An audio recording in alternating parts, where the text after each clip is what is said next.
Thank you so much for being here. It'll be a brief ceremony, but it is an important ceremony. We're marking a milestone here, a new evolution for the museum, and we're just so pleased that you're here to share it with us. Um, Thank you for all those that have participated in our fundraising efforts to make this happen. But this is the floor to the future, and we'll tell you more about that. I'll introduce Steve, our executive director, in a second. Um, in the meantime, please help yourself to cider and donuts. Please feel free to stay and enjoy more cider and donuts and go through the museum if you haven't done so already. We're just very pleased to have you here.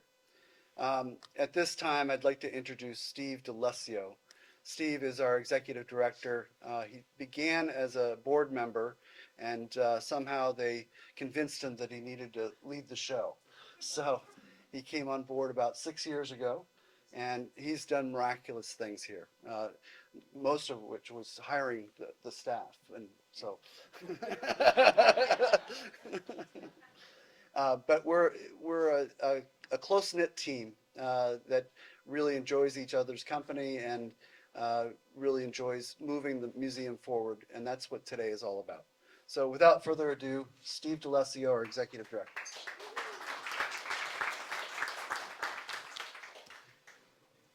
Good morning.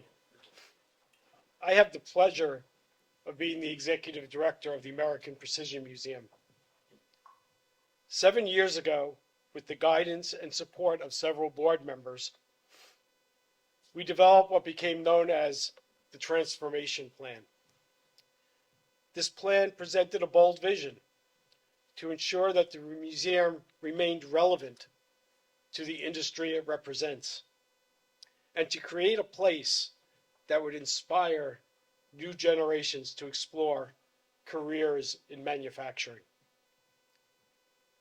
Since that time, we have achieved many of the milestones outlined in that plan. Through the generosity of our donors and the dedication of our staff, we have expanded our hours of operation, updated our foundational exhibits, added new displays, and revitalized the Innovation Station. We also have launched our STEM plus M, the plus M for manufacturing programs, and grown our team to meet the evolving needs of our mission. What began as a vision now has become a reality. It is a privilege to share in this moment of progress with all of you. And now it is my pleasure to introduce the chair of our board of directors, Mr. Lee Morris.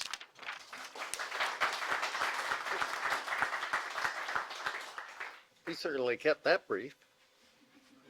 I'm a salesman. I'll be longer.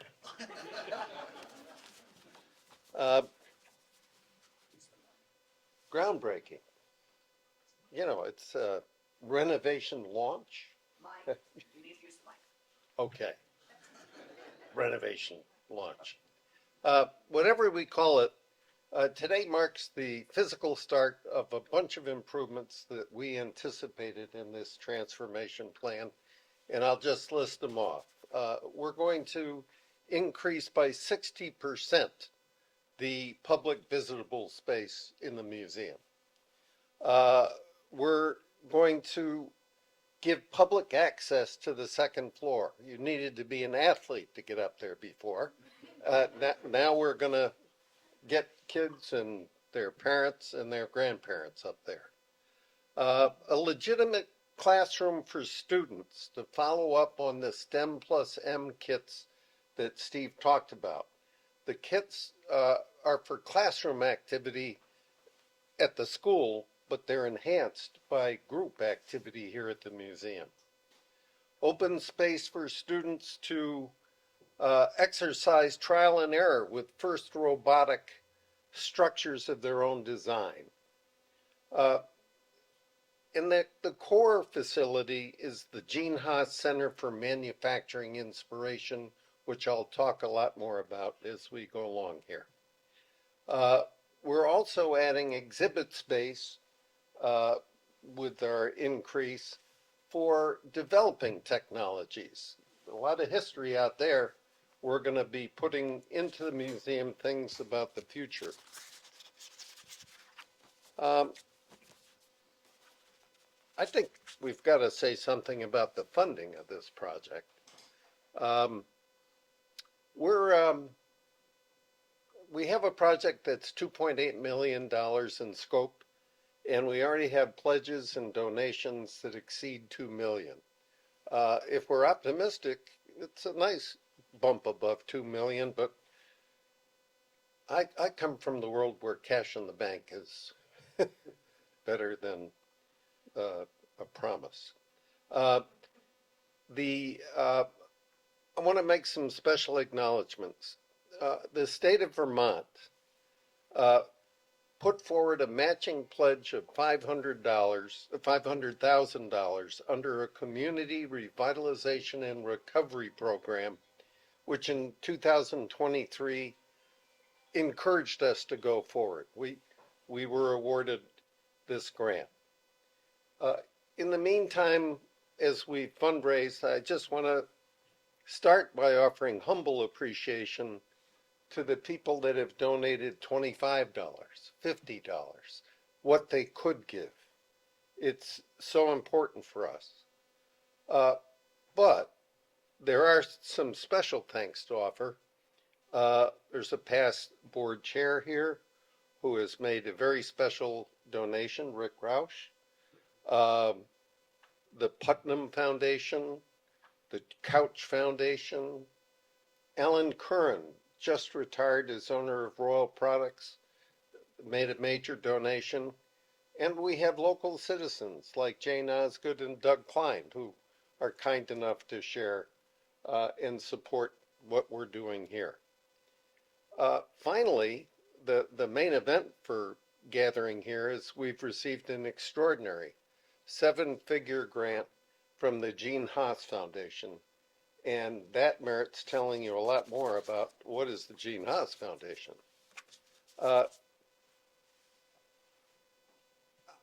You're not here for a lecture, but I have to say our nation's manufacturing industries truly are facing a crisis.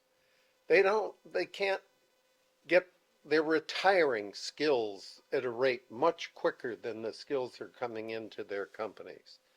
As a repository of the stories of manufacturing innovation here, we want to, in some small way, play a role in the mosaic of workforce development that's taking place in this country.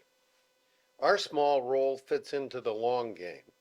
We're focused on kids in the 4th, 5th, and 6th grades.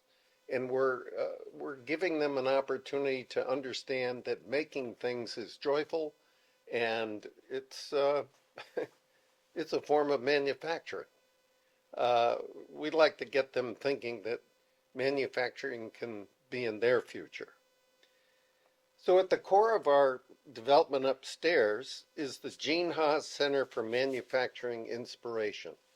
This is a classroom that'll have the tools, the facilities to help finish projects, explore as a group the STEM plus M kits that we have distributed. But there's another aspect of inspiration that young people can get up there, and that would be to understand the story of Gene Haas. Let me tell you that story. Gene was born in Youngstown, Ohio. He's still alive and well and very, very busy. At 31 years old, he started a company called Haas Automation, and his first products were indexers that are used on machine tools to work hold. They were clever. They gave him some reputation and cash flow, and from that he developed a line of vertical machining centers. The difference with his vertical machining centers, they sold for 25% less than what was in the marketplace. How do you do that and stay in business? He found a way to make them with less cost of goods sold. He got his electronic components from places like Circuit City and not from overseas, and where there were much higher premiums to pay for controls built by people like Fanuc. And so he wasn't giving his machines away, he just built them for less cost of goods sold.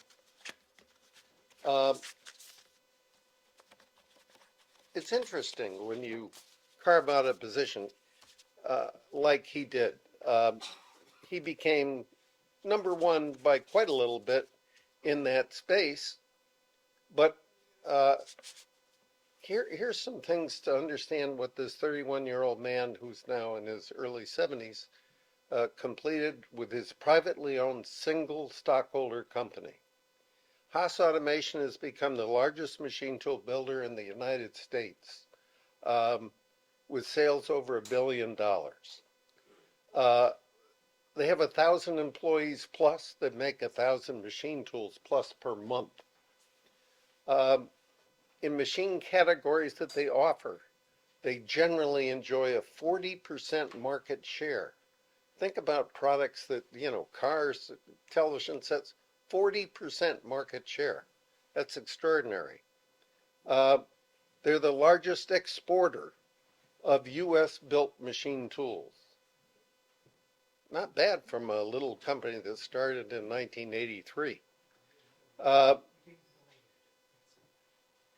Along the way, Gene wasn't challenged enough by making machine tools. He decided that he always had a love for racing, so he bought a NASCAR team. And in 2002, he got into the NASCAR business. He had a partner for a while, Tony Stewart. He moved along from Tony. But when Tony was diluting his brand in Tony's favor, Gene said, I think I could buy an F1 team. And so he did. And he's on the international set. He did that in 2014. And he still works at Haas. We don't know, where does he find the time to do this? But the most important thing I'd leave with you is the remarkable generosity of this man. Since 1998, when he started the Gene Haas Foundation, this is unbelievable. He's put $1 billion into the Gene Haas Foundation. Unbelievable. The foundation has given fundamentally to education, to teach kids about manufacturing and about machining. The foundation has already donated $225 or more million. Last year, they donated $32 million to education, and this year the number will be higher. But this year, it includes $1 million for the American Precision.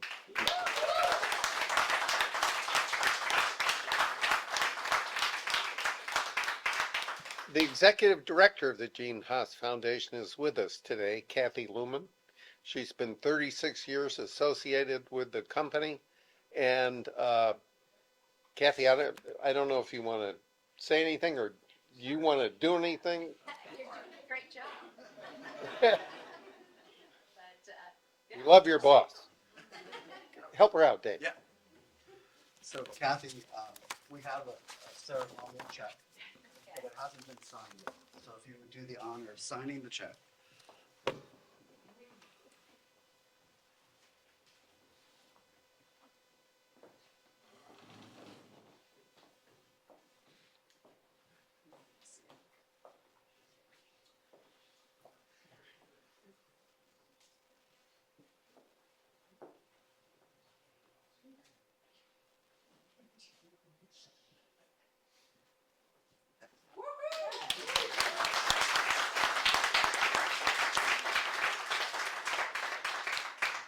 You want to head over there? And Kathy, Ta-da! thank you so much. Thank you from the bottoms of our heart. Thank you. And now we'd like to open up the space that will lead to the floor to the future. All right, are we ready? Look, We are ready. it's, oh, this one. Oh, yep. Thank you. All right. Yeah. Are you guys gonna count down for me? Yeah. 9, 8, 7, 6, 5, 4, 3, 2, 1.